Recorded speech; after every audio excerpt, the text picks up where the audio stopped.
ਇਹਦੇ ਚੋਂ ਹੀ ਚੱਲੇਗਾ।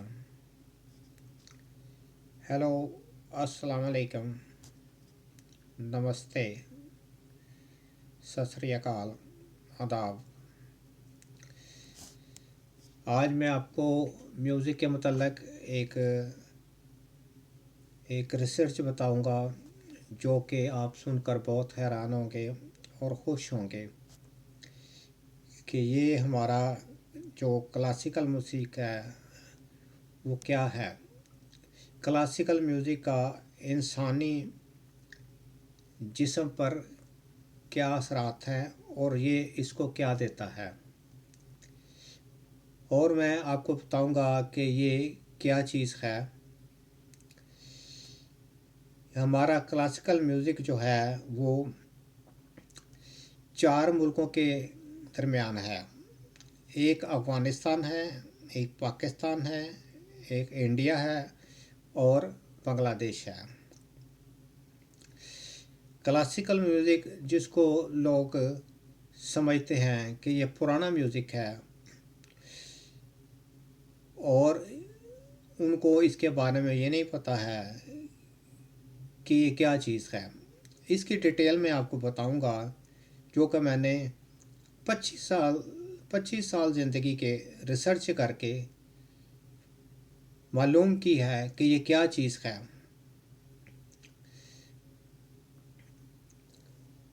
और इसके इंसानी जिस्म पर क्या असरात हैं और इसको गाने वाला और बजाने वाला इससे अपने बॉडी में क्या महसूस करता है और इसका हमारे जिस्म से क्या ताल्लुक़ है। सबसे पहला मैं आपको बताऊंगा कि म्यूज़िक को रूह की ग़िज़ा कहा जाता है।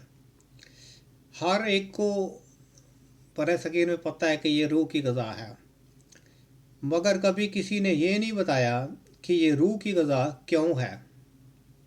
म्यूज़िक जो है वो रूह की ग़िज़ा क्यों है।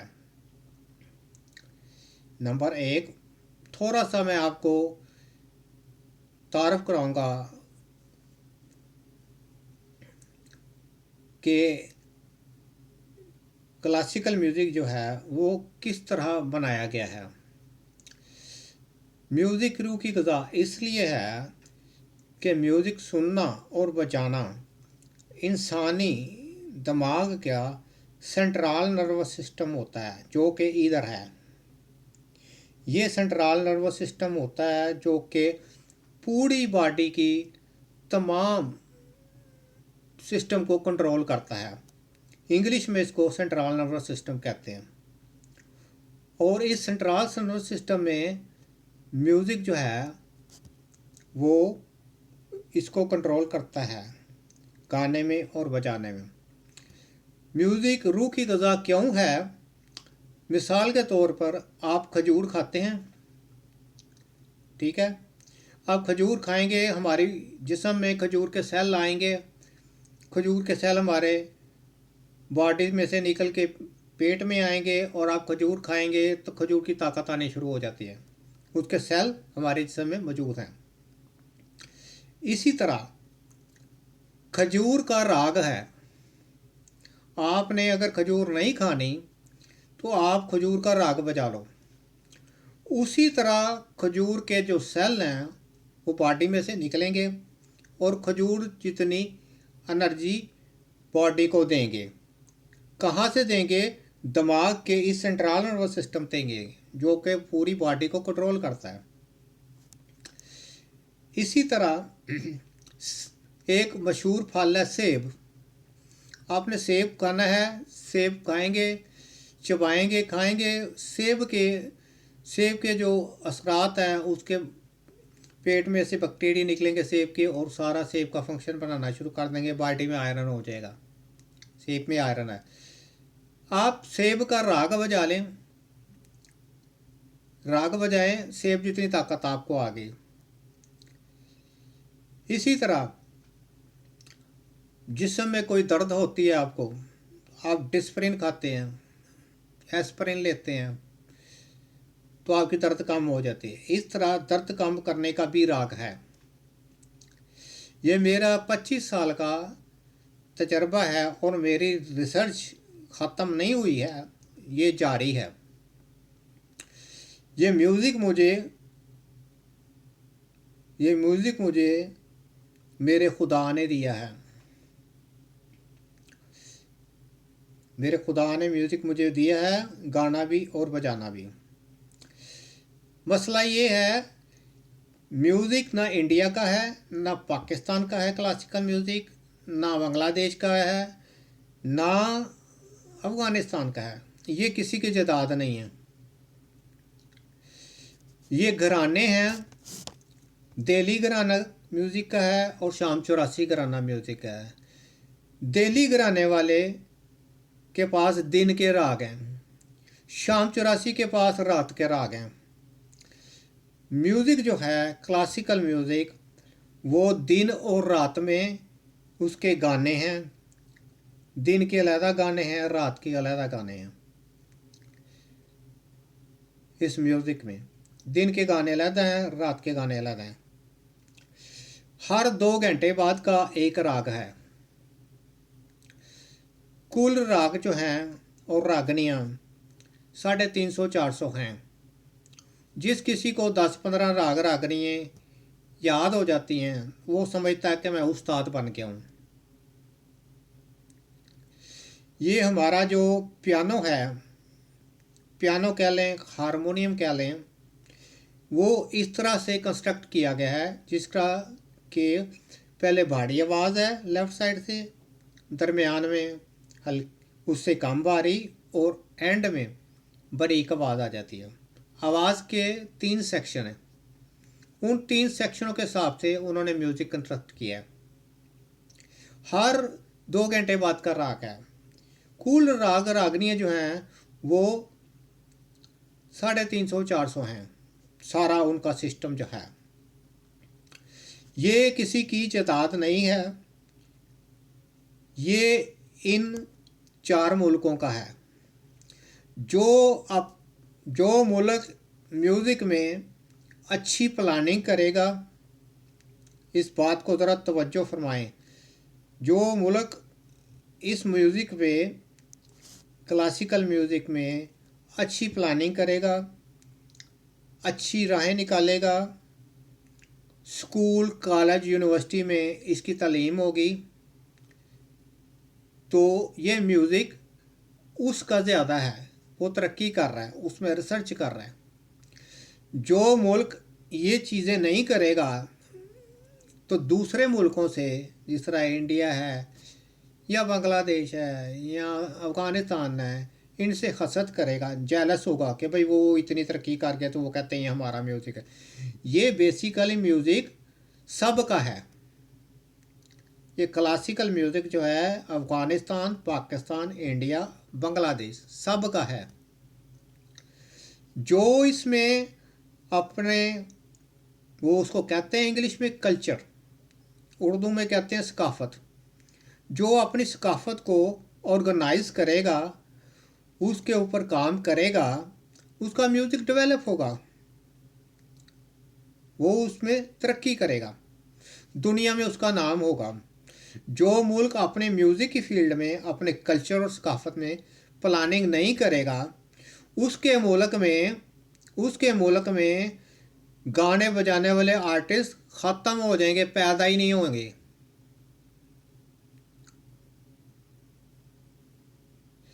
उसके मुल्क में आर्टिस्ट पैदा नहीं होंगे।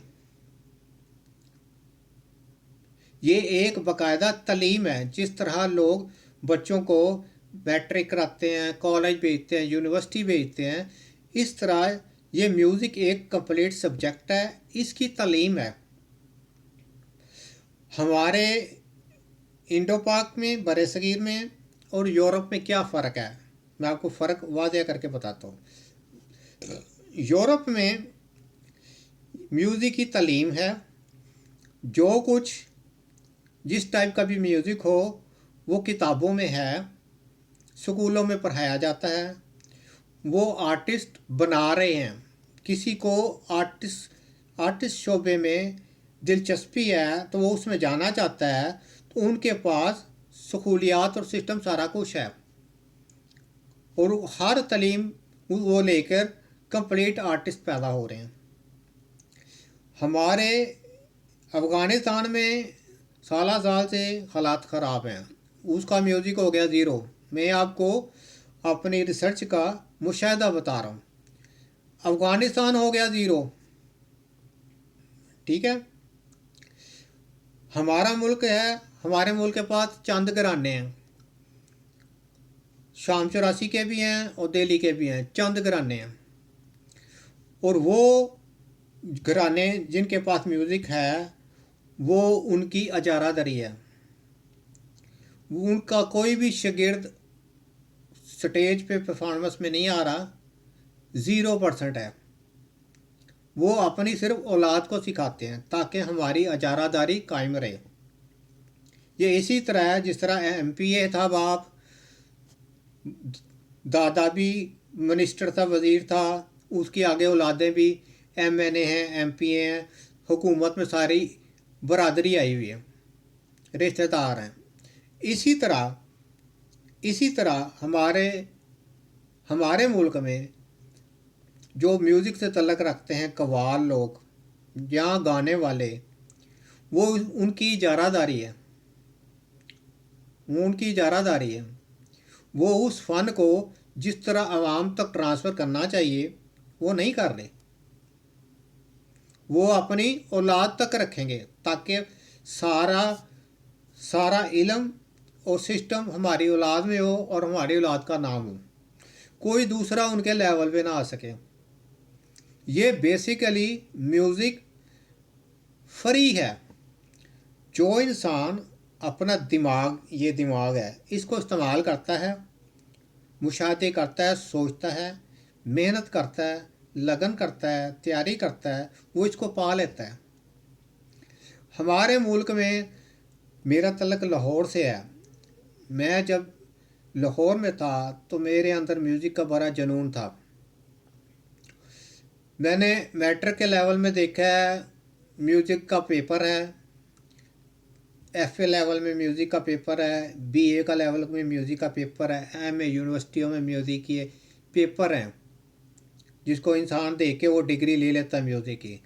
लेकिन बदकिस्मती से किसी स्कूल कॉलेज में उसकी तालीम ही नहीं है, ना इंस्ट्रूमेंट है, एक चीज़ की तालीम ही नहीं है, इंस्ट्रूमेंट भी नहीं है, किताब भी नहीं है।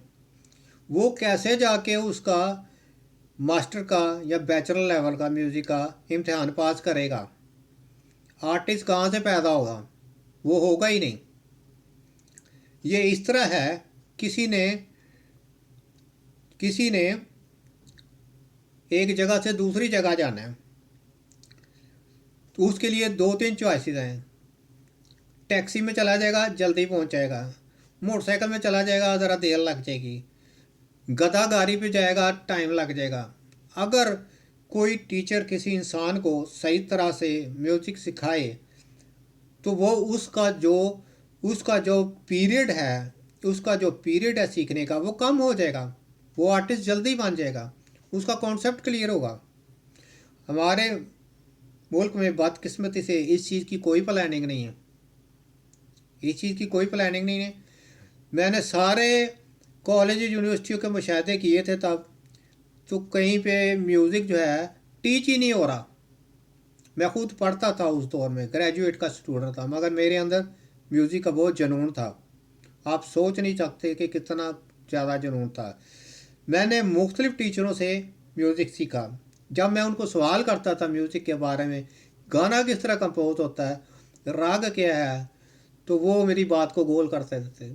आज मुझे आइसक्रीम खिलाओ, आज मुझे वो करो, कपड़े ले दो, शॉपिंग कर दो, मेरे सवालों के जवाब ही नहीं मिल रहे। फिर मुझे एक अच्छा उस्ताद मिला जिसके पास घराने का म्यूज़िक था। उसका नाम है साईं फजल हुसैन कादरी, वायलिनिस्ट एंड फ्लूइस्ट, यानी कि वो वायलिन और बांसुरी बजाते हैं। वो उनके बाप दादा नस्ल दर नस्ल म्यूज़िक के शोबे से रिलेटेड थे। पार्टीशन से पहले और बाद में। उनके रिकॉर्ड रेडियो स्टेशन में, टीवी स्टेशन में पड़े हुए हैं। तो मैं जितना अरसा रियाज हुसैन का फजल हुसैन कादरी से मैं मिला, जितना अरसा फजल हुसैन कादरी से, उसने मुझे म्यूज़िक की काफ़ी चीज़ें बताई। वो उसने मुझे सही दुरुस्त सिमत में बताई। लेकिन मैं उनसे जितना म्यूज़िक हासिल कर सका कर लिया। उसके बाद मैं यूरोप चला गया। ये मेरा इंटरव्यू जो है वो मैं लाहौर में नहीं हूँ, यूरोप से सेंड कर रहा हूँ। तो एक चीज़ की तलीम ही नहीं है मेरे पास। मैंने म्यूज़िक की चंद किताबें खरीदी। पूरे लाहौर में आप चले जाएं, मैं यहाँ बैठ के आपको शर्तिया कहता हूँ, किसी बुक स्टोर पर आपको म्यूज़िक की किताब ही नहीं मिलेगी। मैंने पूरे लाहौर के सारे म्यूज़िक के बुक स्टोर पे म्यूज़िक किताबें ढूंढी कि जहाँ जिसमें लिखा हो कि इसकी क्लासिकल म्यूज़िक की और म्यूज़िक की चीज़ क्या है। बड़े बड़े ये जो उस्ताद लोग हैं, ये कोई किसी ने उस्ताद ने किताब छपी है तो उनके क्या ख्यालात हैं। सिर्फ एक बुक स्टोर माल रोड पे, फिरोज सन्स है उसका नाम, उसके पास मैंने किताबें ढूंढी। चंद किताबें हैं उनके पास।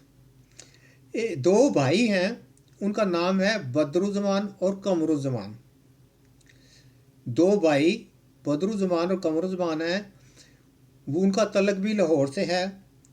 और उन भाइयों ने एक ऐसा काम किया है म्यूज़िक की फील्ड में जिसकी तारीफ जितनी की जाए कम है। और उन्होंने बेमिसाल काम किया है। वो 60-50 में इंडिया के दौरान 50-60 के दौरान इंडिया गए हैं। दिल्ली गिराने वालों से मिले हैं, शाम 84 से मिले हैं। ये असल में फ़न जो है कि इसकी कोई किताब नहीं है, ये इंसान हार्ट टू हार्ट बताता है। पुराने टाइम में इंडिया पाकिस्तान में ये फ़न लोगों में मौजूद था, मगर ये हार्ट टू हार्ट बताते थे। हार्ट टू हार्ट किताब नहीं होती थी। दिल से मुंह से बोल के हाथ से बचा के इंसान को मौसीकार बनाते थे। उन बदरुज़्ज़मान कमरुज़्ज़मान ने इंडिया जाके दिन के राग कलेक्ट किए हैं मुख्तलिफ़ घरानों से, दिल्ली घराने से। शाम 84 के बाद गए हैं, शाम के सारे राग कलेक्ट किए हैं।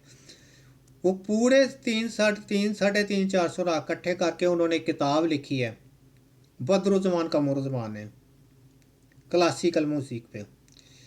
मेरे जो रूहानी उस्ताद हैं बदरुज़्ज़मान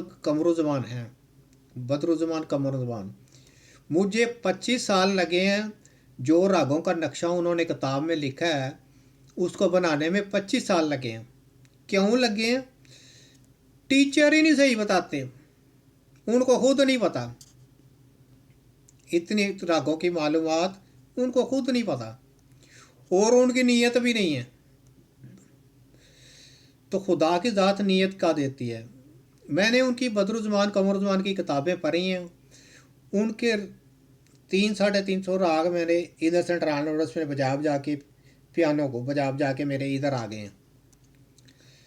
तो मकसद कहने का ये है कि उन्होंने भी कहा है कि बदरुज़्ज़मान कमरुज़्ज़मान ने एक इंटरव्यू में कहा है और अपनी किताब में भी लिखा है, क्लासिकल मौसीकी डूब चुकी है। ओ भाई मेरे, ये क्लासिकल म्यूज़िक जो है ये म्यूज़िक की ग्रामर है। म्यूज़िक की ग्रामर है। जैसे आप स्पेनिश बोलते हैं, इंग्लिश बोलते हैं, फ्रेंच बोलते हैं, उसकी ग्रामर सीखते हैं, उसके असूल पढ़ते हैं, फिर आप उसके मुताबिक आपको ज़बान आ जाती है, अल्फाज का ज़ख़ीरा याद करते हैं तो आपको आ जाती है। इसी तरह म्यूज़िक है, उसकी ग्रामर पूरी दुनिया का जो क्लासिकल म्यूज़िक होगा वो उसकी ग्रामर है। उसी में से आप फोल्क म्यूज़िक बना लें, उसी में से आप फिल्म म्यूज़िक बना लें, उसी में से आप हर किस्म का म्यूज़िक बना लें, किसी म्यूज़िक की कॉपी कर लें। पूरी दुनिया का म्यूज़िक जिसको क्लासिकल म्यूज़िक आता है, ग्रामर आती है, वो पूरी दुनिया के म्यूज़िक को कॉपी कर सकता है। इतनी बड़ी ये चीज़ है, ये जो क्लासिकल म्यूज़िक है, ये ग्रामर है। अगर किसी मुल्क में जो आर्टिस्ट आ रहे हैं उनको ग्रामर ही नहीं पता, तो उनकी उनकी उनकी परफॉर्मेंस भी वैसी ही होगी। हमारे मुल्क में मैं बात कर रहा हूँ, लाहौर से तल्लक है, बेतहाशा यंगस्टर आ रहे हैं, गिटार बजा रहे हैं, पियानो बजा रहे हैं, ड्रम बजा रहे हैं, सारा इंग्लिश म्यूज़िक बजा रहे हैं, और बिल्कुल सही इंग्लिश म्यूज़िक बजा रहे हैं जिस तरह अंग्रेज़ों के मुल्कों में बजता है। तो फिर वो एक काम करें कि गाना इंग्लिश में कंपोज करें, गाना जो है उसको इंग्लिश में कंपोज करें, गाने को इंग्लिश में कंपोज करके दूसरे मुल्कों में जाके परफॉर्म करें, उनको बताएं कोई और भी इंग्लिश गाना गा सकता है। मकसद कहने का ये है कि हमारे मुल्क में तलीम नहीं है, उसकी म्यूज़िक की तलीम ना होने की वजह से बेतहाशा लड़के लड़कियां ऐसे हैं, यंगस्टर ऐसे हैं जो इसकी गहराई में जाना चाहते हैं, आगे कोई रास्ता ही नहीं है। हमारे यहाँ पे लाहौर में जो टीचर बने हुए हैं जिसको 5-10 राग आते होंगे, वो क्या कर रहे हैं, सुनो बड़ी गौरतलब बात है। इंडिया का गाना है मिसाल के तौर पर, जा जा कबूतर जा जा, जा जा कबूतर जा जा, ये एक इंडिया का गाना है, एक मिसाल के तौर पे। तो उसकी जो वर्डिंग है ना, जा जा कबूतर जा, उस वर्डिंग को वो पियानो पे लोगों के बटनों को आगे पीछे करके उसकी वर्डिंग बना के सुना देंगे, तो लोग कहेंगे वाह जी वाह, इसको इंडिया का गाना आता है।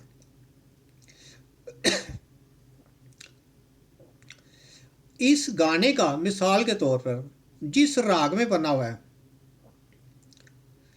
उसका म्यूज़िक बना के सुनाएगा तो वो उसको नॉलेज है, उसने तो शायरी का बटनों को आगे पीछे करके शायरी निकाल दिया। मगर जिस राग में बना हुआ है उसमें गाने में कुछ पीस क्लासिकल के भी होंगे, कुछ पीस मॉडर्न म्यूज़िक के भी होंगे, हो सकता है वो सारा क्लासिकल और नीम क्लासिकल का बना हो, उसको सुन के पता लगता है। तो इस तरह के टीचर जो मुआशरे में म्यूज़िक बताएंगे तो उसका रिजल्ट भी वैसे ही होगा। तो ये एक ब्रांच है, मैंने इसमें 25 साल ज़िंदगी के ज़ाया किए हैं। मुझे पियानो बजाने का क्रेज़ था, मेरे सवालों के जवाब किसी ने नहीं बताए। बेहतर तलीम पाकिस्तान में मुझे फजल हुसैन कादरी ने दी, उससे मुझे ज़्यादा नहीं मैं सीख सका क्योंकि मैं यूरोप चला गया। मेरे पास वो बदरुज़्ज़मान कमरुज़्ज़मान की किताब थी और अल्लाह था। तो मैंने इतना पियानो बजाया है, 10-10 घंटे, 12-12 घंटे, 18-18 घंटे। खुदा की ज़ात ने मेरे दिमाग में डाला है कि ये इस तरह है, इस तरह है, तुम्हारे सवालों के जवाब आ गए। फिर उसी गाने में से उसी राग को मैं हल्का सा ड्रम की बीट आगे पीछे करूँ तो इंग्लिश गाने बनने शुरू हो जाए। तो मकसद कहने का है कि मेरे अंदर ये म्यूज़िक जो है गॉड गिफ्टेड है, गॉड गिफ्टेड है। अल्लाह ने मुझे काफ़ी सालों बाद जाके, ज़िंदगी के 30-40 साल बाद, खुदा ने मुझे अब आके कहा है कि तू गाने गाने शुरू कर दे, और मैंने गाने गाने शुरू कर दिए हैं। मेरा जो म्यूज़िक पियानो बजाने का जो तरीका है ना इंडिया का है ना पाकिस्तान का है, राग बजाने का तरीका मेरा अपना ही तरीका है, लेकिन मेरे स्टाइल में से आपको इंडिया की खुशबू आएगी। क्यों कि जिस बाजे के हिस्सों से वो राग बजाते हैं, जिस जिस हिस्सों से राग बजाते हैं, राग नुमाया करते हैं, मैं उन हिस्सों से जहाँ से वो पकड़ा है उन हिस्सों से बजाता हूँ। लेकिन मेरे जो मैं राग बजाता हूँ वो मेरी अपनी ईजाद है, मैं किसी की कॉपी नहीं करता, मेरी अपनी ईजाद है वो राग। तो किसी वजह से मैं नेट पे लोगों को इंट्रोड्यूस नहीं करा सका अपने क्लासिकल राग को बजाकर। तो उम्मीद है कि आने वाले फ्यूचर में आप लोग सुनोगे क्लासिकल राग किस किस स्टाइल का बनता है। तो ये एक इंस्ट्रूमेंट जो है, नई रिसर्च बताऊं,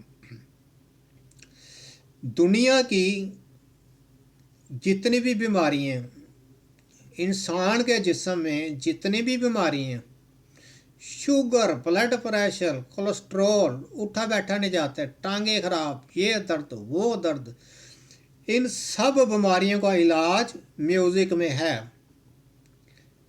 अपने स्कूलों कॉलेजों में म्यूज़िक गाना बजाना नई जनरेशन को सिखाओ, वो बीमार नहीं होगी।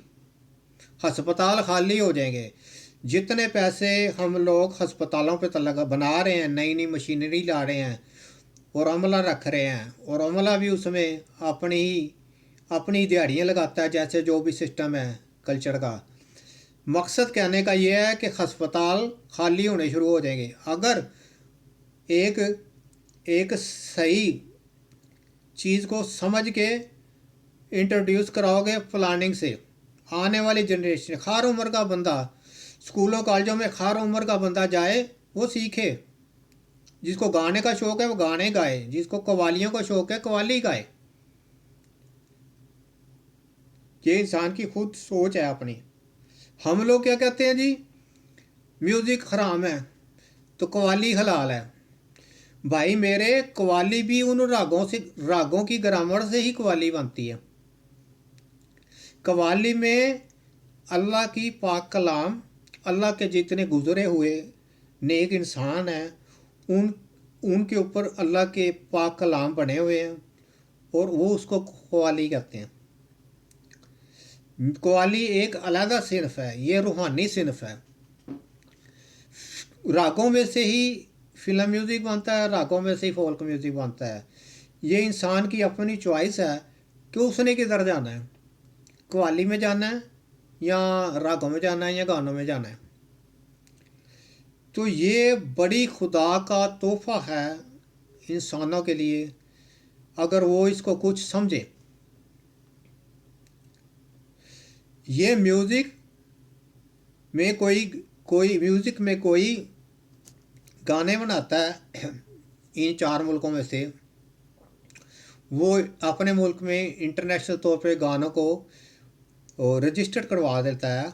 फिर उस गाने की कॉपी करना बगैर इजाज़त के वो जुर्म है। अगर आपने किसी गाने की कॉपी करनी है, जिसने गाया हुआ है उससे इजाज़त लो, फिर आप उसको जिस तरह मर्जी पेश करो। साथ उस गाने में जिसने उसको रीमिक्स किया है वो अपना नाम भी बताए, साथ उसका भी लिखा हो जिसके गाने का रीमिक्स हुआ है। ये पूरी दुनिया में म्यूज़िक किसी के बाप की जायदाद नहीं है, ये हर एक की है, हर एक का है, हर एक इंसान का है। चंद गाने हैं, चंद जाने हैं, चंद चीज़ें हैं जो रजिस्टर्ड हैं, वो जायदाद है उनकी। जिसने रजिस्टर नहीं कराया वो किसी की जायदाद नहीं है। इसलिए मुझे बहुत दुख है कि हमारे मुल्क में इतना टैलेंट मौजूद है, इतना टैलेंट मौजूद है, आप सोच नहीं सकते। इसको हिडन टैलेंट कहते हैं कि कई बच्चियों को कई लड़कों को म्यूज़िक का शौक़ है, वो खुद ही लगे हुए हैं सर खपाने। कोई टीचर कोई अफोर्ड कर सकता है, कोई नहीं कर सकता, तो उनका टैलेंट ही ख़त्म हो गया। उनको वो चीज़ आएगी जिस तरह मैंने 25 साल पियानो बजाया, 10-10 घंटे, 8-8 घंटे, 20-20 घंटे पियानो, फिर आता है जिसको कहते हैं जी आर्टिस्ट खुदा की तरफ से आता है। नहीं, ये गलत है। खुदा की तरफ से आर्टिस्ट के ज़हन में सोच है, अगर उसको तालीम मिल जाए उसके 25 साल नहीं लगेंगे यार, उसको 2-3 साल में आ जाएगा। जिसको कहते हैं सुर क्या है? सुर बीट है, ड्रम की बीट, तबले की बीट। जो ड्रम और तबले की बीट होती है उसको सुर कहते हैं। जो गाना ड्रम की बीट के हिसाब से आप बजाएंगे वो सुर में है। गाना है, राग है, कवाली है, वो तबले की बीट के हिसाब से चले। जिस तरह तबला चल रहा है उस तरह वो बजाए गाए। तबला आहिस्ता चल रहा है वो आहिस्ता गाए, तबला उससे ज़रा तेज़ चल रहा है वो उसको ज़रा तेज़ बजाए, जो तबला सबसे तेज़ बज रहा है वो उसको और तेज़ बजाए। ये ड्रम की बीट है, इसमें मैथमेटिक है। इंग्लिश में मैथमेटिक कहते हैं, उर्दू में हिसाब कहते हैं। उंगलियां जो मारते हैं ना तबले पे, वो मैथमेटिक है। 1 2 3, 1 2 3 4, 1 2 3 4 5 6, 1 2 3 4 5 6 7 8, ये तबले की उंगलियां बजती हैं, इसको बीट कहते हैं। जिस तरह तबले की उंगलियां चलती जा रही हैं उस तरह गाते जो आप बीट में हो। आजकल के दौर में इतने मॉडर्न पियानो बन चुके हैं, वो पूरा कंप्यूटर है। आप राइट हैंड से और लेफ्ट हैंड से गाना बजाओगे, उसके अंदर एक ऑटोमेटिक कोड होता है। अगर आप उसका ऑटोमेटिक कोड का बटन दबा देते हो तो आपको स्क्रीन पे नज़र आएगा कि आपका राइट हैंड सही बजा रहा है या लेफ्ट हैंड सही बजा रहा है, या दोनों हाथ सही बजा रहे हैं। उसके कोड चेंज होते जाएंगे। कोड होते हैं, कोड कहते हैं 3 4 बटन इकट्ठे दबाना, उनको कोड कहते हैं। उसके कोड ऑटोमेटिक चेंज होते जाएंगे। तो वो एक टीचर है, जो प्रोफेशनल कीबोर्ड है वो एक टीचर है। अगर उसको सही समझो वो एक टीचर है। तो मैंने बड़ी रिसर्च की है इस चीज़ के बारे में। हर किस्म की जिस्म की, जिस तरह मैंने बताया है खजूर का राग है, सेब का राग है, इस तरह जिस्म के हर हिस्से का राग है। जितना हमारा हिस्सा जिस्म है, इसके पूरे पार्ट्स के गाने हैं। इंसानी जिस्म में जो चीज़ें मौजूद हैं उनका राग है। जो ये म्यूज़िक जो है वो एक ट्रेनिंग है। बेसिकली मैं आपको बताऊं ये है क्या, एक ट्रेनिंग जिसमें आपकी नफ्सियाती और जिस्मानी एक्सरसाइज है। साइकोलॉजिकल और फिज़िकल इंग्लिश में एक्सरसाइज है।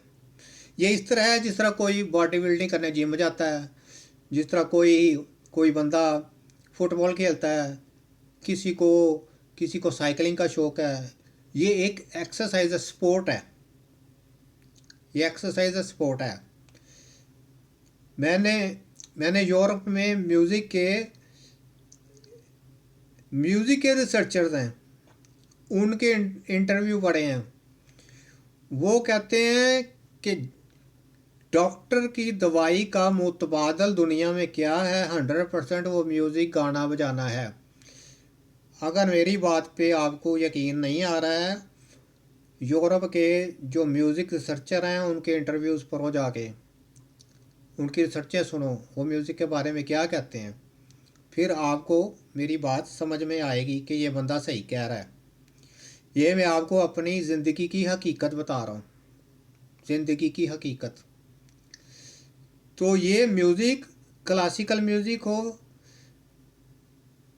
ना अफ़गानिस्तान का है, ना इंडिया का है, ना पाकिस्तान का है, ना ही बांग्लादेश का है, ये सब का है। ये क्लासिकल म्यूज़िक सब का है। इंडिया का नेट पे देखो तो आप हैरान हो जाओगे वो किधर चले गए हैं इसी क्लासिकल म्यूज़िक से। उनके यंगस्टर, उनके ओल्ड म्यूज़िक में क्या कर रहे हैं। आप नेट में म्यूज़िक का खोलो तो आप देखो कि उधर क्या हो रहा है। प्रोग्राम रिकॉर्ड कर के यूट्यूब पे भेजी जा रहे हैं। सारी कौम इस साइड पे लगी हुई है। उन लोगों की लड़कियों के ऑर्केस्ट्रे हैं, जो उनके ऑर्केस्ट्रे में बजाते हैं वो लोग हैं।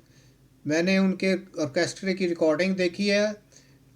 10 साल का बच्चा तबला बजा रहा है ऑर्केस्ट्रे में, वो भी किसी आर्टिस्ट का बेटा होगा। 10 साल का तबला बजा रहा है। 17 18 साल की लड़की सैक्सोफोन बजा रही है ऑर्केस्ट्रे में। उनकी लड़की है, यंगस्टर इकट्ठी हुई हैं। उनकी जो यंगस्टर्स की पहले की जनरेशन है, जो कि ओल्ड हैं, जिनको आंटी कहोगे, यंग लड़कियों ने, आंटियों ने इकट्ठे होकर ग्रुप बना के गाने शुरू कर दिए, नेट पे भेज रहे हैं। इंडिया की पुरानी फिल्मों के गाने जिस तरह गानों में गाए हुए हैं उस तरह बजा रहे हैं। तो ये भाई किसी का नहीं है। बाहर के कंट्री से इंडिया लोग आते हैं, टूरिस्ट और म्यूज़िक के गाने बजाने वाले इंडिया में परफॉर्म करते हैं, उसको पैसे आते हैं, डॉलर आते हैं। इंडिया के गाने बजाने वाले बाहर के मुल्कों में जाके परफॉर्म कर रहे हैं, वो वहाँ से डॉलर ला रहे हैं। देखो कहाँ के कहाँ पहुँच गए हैं। उसी उसी जिसको हम पुराना म्यूज़िक कहते हैं, उसको लेके वो किधर चले गए हैं। प्लानिंग है उनके स्कूल में, कॉलेजेस में, यूनिवर्सिटियों में, तालीम है, सिखाने वाला है, इंस्ट्रूमेंट हैं उनके। जो जो उस्ताद लोग हैं उन्होंने घरों में स्कूल खोले हुए हैं, लोग उनके घरों में जाकर सीखते हैं, प्राइवेट भी वो टीच करते हैं। यानी कि एक चीज़ है जिससे जिससे कल्चर है, उन्होंने अपने कल्चर को देखो कैसे डेवलप किया है। हम लोगों के पास भी वही कल्चर है, अगर हम उसको अच्छे तरीके से प्लानिंग करें तो हम भी उन जैसे या उनसे और अच्छे हो जाएं।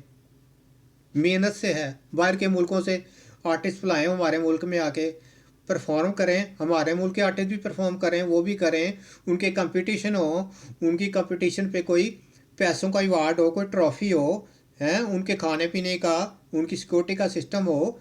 हम तो कैसे डेवलप नहीं होते।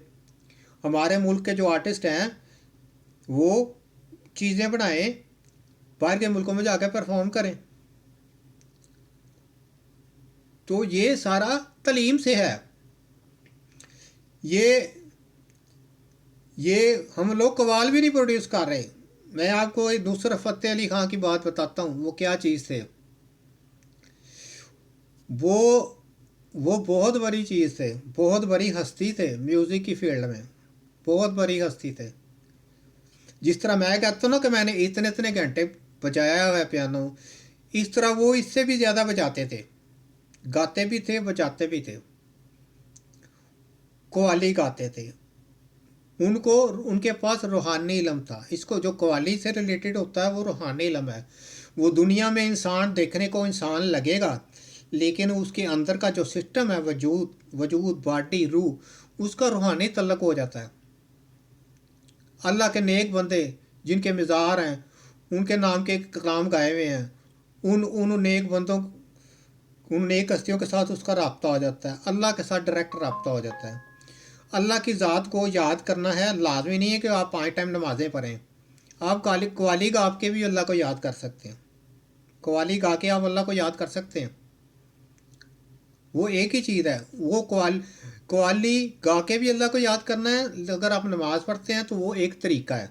जिस तरह मैंने आपको बताया, म्यूज़िक की तालीम हो तो तरीके से आर्टिस्ट बनेंगे, तालीम ना हो तो आर्टिस्ट जो हैं वो कैसे बनेंगे। तो ये मुझे बड़ा दुख होता है, मुझे बड़ा दुख होता है कि हम लोगों का लेवल कैसा जा रहा है। और सकाफ़त में हमारी गवर्नमेंट या हमारे मुल्क में जो सकाफ़त के वज़ीर आते हैं उनकी क्या प्लानिंग है, उस पर देख के बड़ा दुख होता है। जिस मुल्क में एमए का, बीए का, एफए का पेपर हो, जिस पेपर को दे के उसको डिग्री मिलनी है, उसकी तालीम ही नहीं है स्कूल कॉलेज में। किताब तो दूर की बात है, टीचर भी नहीं है। तो ये मैं आपको म्यूज़िक की हकीकत बता रहा हूँ। हकीकत ये हमारे मुल्क में जितने मौसीकार घराने हैं, जितने मौसीकार गाने बजाने वाले फिल्म इंडस्ट्री में, रेडियो टीवी में बजाते हैं, उनको स्कूल कॉलेज खोल के उनको टीचर लगा दो वहाँ पे। जितने मशहूर मशहूर सिंगर हैं, पुराने हैं या नए हैं, उनको टीचर बना दो यूनिवर्सिटी में। इतने घंटे लेक्चर दो, इतने पैसे लो। जो पैसे आवाम देगी स्कूल कॉलेज को सीखने के लिए, वो पैसे उन टीचरों को दे दो। हमारे मुल्क में इतना आर्टिस्ट पैदा होगा आप सोच भी नहीं सकते हो। नुसरत फ़तेह अली ख़ान दुनिया से चला गया है, आया उस जितनी कवाली किसी ने गाई है वेस्ट वर्ल्ड में या दुनिया में जाके। राहत फ़तेह अली उसका भतीजा है, उसने सारा कुछ उससे सीखा है। मैंने उनकी सारी पुरानी कवालियाँ सुनी हैं। तो राहत फ़तेह अली ने भी उस ज़ाहिर है वो उसकी ज़ाती चीज़ है, उसने कैसा म्यूज़िक को अपनी लाइफ में एडजस्ट करना है और कैसे उसमें काम करना है, वो उसकी पर्सनल चीज़ है। मगर जिस तरह नुसरत फ़तेह अली ने जाके वर्ल्ड में कवालियाँ गाई हैं और डॉलरों में पैसे लिए हैं, ये उससे ज़्यादा काम कर सकता है, इसके अंदर एबिलिटी है। नुसरत फ़तेह अली की कवाली में जो लोग ऑर्केस्ट्रा बजाते थे, गाते थे, उसकी ज़िंदगी के साथ ही ख़त्म हो गए। उनके पास कवाली गाने का तरीका है, वो नुसरत की पुरानी कवालियाँ गा के अपना सिस्टम चला सकते हैं, मगर उनको लैंग्वेज ही नहीं आती, सरमाया भी नहीं है और लैंग्वेज भी नहीं आती इंग्लिश। वो आप देखें कि राहत फ़तेह अली खां के ऑर्केस्ट्रा में वो लोग ही नहीं हैं, उनकी माली पोजीशन क्या होगी। ये बेसिकली आपस में रिश्तेदार ही हैं, ये जो कवाल ग्रुप था सारे आपस में रिश्तेदार हैं। तो ये इनका एक पर्सनल चीज़ है कि रिश्तेदारों के साथ क्या तल्लक है। मैं सिर्फ एक म्यूज़िक के हवाले से बता रहा हूँ, मैं किसी को गलत या अच्छा नहीं कह रहा, मैं एक जनरल बात कर रहा हूँ। तो ये क्लासिकल म्यूज़िक जो है बहुत बड़ी साइंस है, बहुत बड़ी साइंस है। कैंसर को ख़त्म कर देता है, जिसके वजूद में गाना बजाना है उसको कैंसर नहीं होगा, वो अपनी मौत मरेगा, डॉक्टरों की मौत नहीं मरेगा। मौत में भी दो तरह के फ़र्क हैं, एक डॉक्टर ने उसके अंदर खिड़की लगा दी है, वो खिड़की से चला गया, उसने मरना देर से था, खिड़की डॉक्टर ने लगाई है। तो ये इतनी बड़ी साइंस है इंसानी जिस्म, यह देखो इतनी बड़ी साइंस है कि आप सोच भी नहीं सकते हो। दिल और दिमाग में अल्लाह है। कान की शक्ल जब देखोगे ना, उर्दू में लिखोगे मोहम्मद या अरबी में, तो वो कान बनता है। खुदा की ज़ात ने इतनी बड़ी हस्ती आखिरी पैगंबर को हर इंसान के कान में लगा दी है। ये मेरी रिसर्च है। बहुत बहुत जो अल्लाह के पहुँचे हुए जो रिसर्चर है ना, उनकी भी यही, वो भी यही कहते हैं। मेरे एक दो दोस्त थे, उन्होंने बताया है कि ईरान में और इराक में इस्लामी रिसर्चर हैं, वो भी ये कहते हैं जो तू कह रहा है। मैं कोई बात गलत नहीं कह रहा, हकीकत है। अल्लाह के सारे नाम जिस्म में हैं, मोहम्मद सल्लल्लाहु अलैहि वसल्लम के सारे नाम जिस्म में हैं, कुरान मजीद बाटी में है, ये हकीकत है। और मैं अब बात को किसी दूसरी तरफ ले गया हूँ, लिहाजा वीडियो का टाइम भी देखना है। तो ये भाई मेरे, म्यूज़िक की तरफ जाओ, इसको गाना बजाना सीखो, अपने अपने मुल्क में, अपने शहरों में दवाइयों से जान छुड़ाओ, डॉक्टरों से जान छुड़ाओ, इनके पास कुछ नहीं है, ये इंसान को कब्र के ऊपर बिठा देते हैं। म्यूज़िक ने, गाने बजाने ने उसको कब्र में से निकालना है, मुख्तसर ये है। और ये म्यूज़िक जो है क्लासिकल म्यूज़िक, ये किसी का नहीं है जो इसमें गुड प्लानिंग करेगा, चाहे इंडिया हो, चाहे पाकिस्तान हो, चाहे अफ़गानिस्तान हो, चाहे बांग्लादेश हो, अच्छी प्लानिंग करेगा, इस इल्म को फैलाएगा। उनके उनके मुल्क में आर्टिस्ट ही आर्टिस्ट होंगे। तो जहाँ तालीम नहीं होगी, किसी चीज़ की ग्रामर ही नहीं है, तो आर्टिस्ट कहाँ से आएगा। जो नुसरत फ़तेह अली दुनिया से चला गया बेचारा, और वो उसका जो रिसर्च थी वो भी उसके साथ चले गई। तो कुछ हिस्सा राहत साहब ने लिया है उससे। मकसद कहने का ये है, ये एक तलीम है। जिस तरह लोग एफ़ए करते हैं, बीए करते हैं, कंप्यूटर सीखते हैं, इस तरह इसकी भी तलीम है, जो हमारे मुल्क में 10% है, इंडिया में 100% है। बस इतना फ़र्क है, इतना सा फ़र्क है। वही राग उनके पास हैं, वही राग हमारे पास हैं, वही उनके राग वेस्ट वर्ल्ड में जाके उनके तबले बजाने वाली लड़कियां, सैक्सोफोन बजाने वाली लड़कियां, और कई आर्टिस्ट जाके कनाडा, यूके, अमेरिका में कॉन्सर्ट कर रहे हैं। इंडिया के ऑर्केस्ट्रे के लोग यूके के ऑर्केस्ट्रे में जाके इकट्ठे गानों की तैयारी कर रहे हैं, रिहर्सल कर रहे हैं, इकट्ठे गाने बना रहे हैं। अपने लेवल को उन्होंने कितना ऊपर ले गए हैं। यूके से और कंट्री से ग्रुप वगैरह जाते हैं, इंडिया गाते बजाते हैं, उनका लेवल देखो कैसे हैं। उनकी प्लानिंग है। किसी भी दुनिया का एक असूल है, किसी भी काम में आप मेहनत और प्लानिंग और पैसा 3 चीज़ें लगा दोगे, वो चीज़ A1 हो जाएगी। ये भाई मेरे क्लासिकल म्यूज़िक किसी का नहीं है, इसका इंसानी ज़िंदगी से तल्लक है, गहरा तल्लक है। रूह की ग़िज़ा क्यों है मैंने आपको बता दिया है। राग कितने आपको बता दिए हैं। राग दिन रात पे डिवाइड है। दिन रात का सिस्टम इंसान में कहाँ है। राग तो बने हैं दिन रात के सिस्टम से बने हैं। अब मैं आपको और चीज़ बता दूं, मैं जैसे म्यूज़िक की रिसर्च मेरे माइंड में घूमती जाएगी, आपको बड़ी चीज़ें मिलेंगी। जैसे दिन रात का सिस्टम इंसान के अंदर है, वो कहाँ है किसी को पता है? आम बंदे को नहीं पता। दिन रात का सिस्टम इंसान की आँख में है।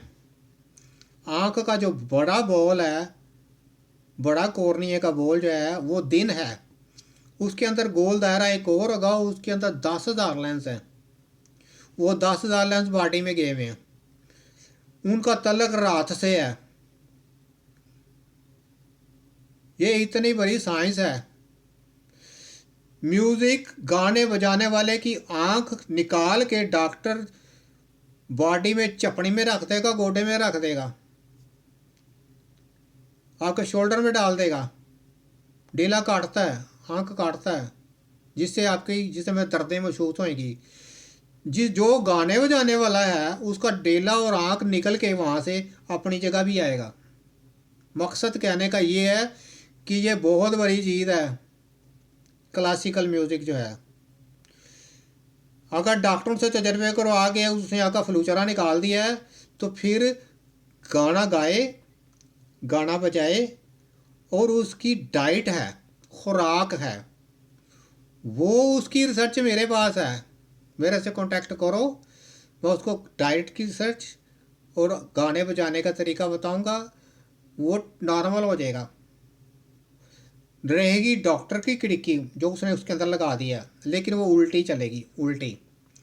ये जितने भी इंस्ट्रूमेंट हैं, पियानो है, गिटार है, जितने भी दुनिया में इंस्ट्रूमेंट है, इसको बजाने का तरीका है, उस तरीके से बजाओगे तो वो इंस्ट्रूमेंट जो है, वो ये होता नहीं छोटा डॉक्टर MBBS, वो MBBS बन जाएगा वो ही गाना। अगर उसी गाने को आप ये मेरी अपनी रिसर्च है, ये आपको दुनिया जहाँ मर्जी चले जाएं, ये चीज़ आप नहीं ढूंढ सकते। वो ही गाना दूसरे तरीके से बजाओगे तो वो स्पेशलिस्ट गाना बन जाएगा। स्पेशलिस्ट डॉक्टर ने आपको दवाई मेडिसिन से या ऑपरेशन करके आपको जो करना है ना, वो आपने गाने को उस तरह बनाया, वो बन जाएगा। ये इतनी बड़ी साइंस है, इतनी बड़ी साइंस है। सा का सुर जो है, सा का सुर, वो दिमाग का सेंट्रल नर्वस सिस्टम है। सा का सुर, सा का सुर है क्या? दिमाग का सेंट्रल नर्वस सिस्टम स्टार्ट जहाँ से होता है। पा का सुर जो है वह धुनी है। सा और पा तक के दरमियान जितने सुर हैं, जो धुनी तक आपकी बॉडी के फंक्शन आते हैं, वो उनमें भरे हुए हैं। पा से आके अगले सा तक जितने सुर हैं वो आके पाँव में नीचे जाते हैं, वही वापस आपकी धुनी में आएंगे। तो वो सारी आपकी निचली बॉडी पा के सुर में है। ये आपको कोई नहीं बताएगा। एक एक सुर किधर जाता है, उसका बॉडी में किस हिस्से तक है, मैं आपको बता रहा हूँ। अभी मैंने आपको सिर्फ सा और पा का बताया है, सा और पा का बताया है, सा और पा का बताया है। कूल्हे का जितना फंक्शन है, आपके कूल्हे के जितने फंक्शन है, मसल हैं, हड्डियाँ हैं, जो कुछ भी इंसान के अंदर होता है, उसका फंक्शन है धा। धा, एक धा बारीक आवाज़ का है, एक धा चढ़ी हुई आवाज़ का है। यानी कि एक धा नॉर्मल है, बारीकवाद नेचुरल, एक उससे एक सुर ऊपर है, चढ़ा हुआ दा है। कूले का फंक्शन दा है। कूले के नीचले के मसल के जितने फंक्शन हैं जो पाँव तक जाते हैं और पाँव से नीचे होके ऊपर आते हैं दिमाग में सेंट्रल में, वो दा है, पा तो नहीं है। ये इतनी बड़ी साइंस है भाई। तो मैं कोशिश करूँगा कोई और इंटरव्यू भी आपको इंट्रोड्यूस कराऊँ, बताऊँ कि ये क्या चीज़ है, ये क्या चीज़ है, इसको भी ये क्या चीज़ है। तो ये मेरी रिसर्च है, मैंने 25 साल ज़िंदगी के ज़ाया किए हैं और मैं कहता हूँ कि मैं ऊपर जाने से पहले अपनी रिसर्च दुनिया को बताऊँ कि ये क्या चीज़ है। ये बिल्कुल फ्री म्यूज़िक है। सुर जो है 1 महीने में आ जाता है, सीखने वाला आसान नीयत का हो, बताने वाला नीयत का हो, 1 महीने में सुर आ जाएगा। उसके बाद 350 राग हैं, उन रागों को सुरों के हिसाब से बजाते जाओगे, वो आपके अंदर 350-400 राग आ जाएगा। समुंदर क्यों कहते हैं 350-400 राग है यार? समुंदर, समुंदर है ये। तो ये किसी का नहीं है, जो प्लानिंग करेगा उसका है, जिसने अपने मुल्क में आने वाली नस्लें और जो मौजूद नस्लें चल रही हैं उनको एक अच्छी स्पोर्ट्स देनी हो म्यूज़िक की, तो उनको स्कूलों, कॉलेजों, यूनिवर्सिटी में खाल लेवल में शुरू कराएं। और अगर ये टीवी में गाने बजाने वाले ये दुनिया से चले गए तो उनके साथ उनके शोर और उनका कहाँ घराना भी चला जाएगा, क्योंकि किसी को पता ही नहीं है कि घरानों का सारा चक्कर बदरुज़्ज़मान कमरुज़्ज़मान ने किताब में लिख के डाल दिया है। किसी को ये नहीं पता उनकी किताब कहाँ मिलती है, इतना बड़ा हाल हो रहा है। तो इन टीचरों को और मौजूदा सिंगर, गाने बजाने वाले, पुराने सिंगर, नए सिंगर, गाने बजाने वाले, उनको टीचर लगाओ यूनिवर्सिटियों में, स्कूलों में जाके वो लेक्चर दें। देखो किस तरह हम लोग दुनिया में अपना नाम पैदा करेंगे। अल्लामा इकबाल का शेर है, अगर जिंदों में है तो अपनी दुनिया खुद बना, खुदी खुदी को कर बुलंद इतना कि खुदा बंदे से पूछे तेरी रजा क्या है। तू अपनी कोई मेहनत तो कर कि खुदा की ज़ात तुझे कहे कि तूने क्या लेना है। ये इस तरह जाता है, मेहनत के बगैर दुनिया में कुछ नहीं है। मैंने म्यूज़िक की फील्ड में मेहनत की है, उसका एक आपको इंटरव्यू बता रहा हूँ कि ये चीज़ है। ये जो ये जो इसको डेवलप करेगा तो अपना नाम पैदा करेगा, इससे फ़ायदा उठाएगा। जो जो उसके हमसाया मुल्क हैं वो हसद करेंगे, मेहनत कुछ नहीं करेंगे, प्लानिंग कुछ नहीं करेंगे, सिर्फ हसद ही करेंगे, तो वो हसद ही करते रह जाएंगे। दूसरा, नुसरत पाकिस्तान में नहीं आना, ये मेरे से लिखवा लो। अमजद साबरी था दूसरा नुसरत, उसका मर्डर हो गया, कवाल हो गया चला। उसके बच्चे हैं, किस तरह उसके चाचा ने उसके बच्चों को सिखाया है, तो वो अब कवालियाँ गा रहे हैं। इतना बड़ा कराची सिंध में, उसमें सिर्फ अमजद साबरी के बच्चे कवाल हैं और कोई कवाल ही नहीं है। इसी तरह का कोई कवालों के कोई बच्चे होंगे तो वो आटे में नमक के बराबर हैं। तो कवाली का फ़न कैसे आके जाएगा, तो दुनिया तक फैलाया जाएगा जब तक उसकी तालीम ही नहीं होगी स्कूलों कॉलेजों में, लोगों को बताया ही नहीं जाएगा ये कवाली की सिनफ क्या है। कवाली को हम हलाल कहते हैं, तो कितने कवाल पैदा कर रहे हो, नक्शा आपको पता लग जाएगा। नेट खोलो, देखो पाकिस्तान में से कितने कवालों के गाने आ रहे हैं, अमजद साबरी के बच्चों के अलावा एक दो और होंगे। इतनी करोड़ की आवाम है, उनमें सिर्फ 2-4 बंदे। ये हमारे पास नुसरत फ़तेह अली खां खुदा का तोहफा थे, खुदा का तोहफा थे, मैं ये कहूँगा, जिसके अंदर जुनून था, मेहनत थी। उस जुनून और मेहनत से उसने पूरी दुनिया में कवाली का फ़न बताया है। फना ग्रुप कवाली आप नेट में लिखोगे तो गोरों का एक ग्रुप है, वो ऑस्ट्रेलिया या यूके से तलक रखते हैं। उन्होंने सेम नुसरत फ़तेह अली खान की कवालियाँ सेम तरीके से गाई हैं और दुनिया में करोड़ों डॉलर कमा गए हैं।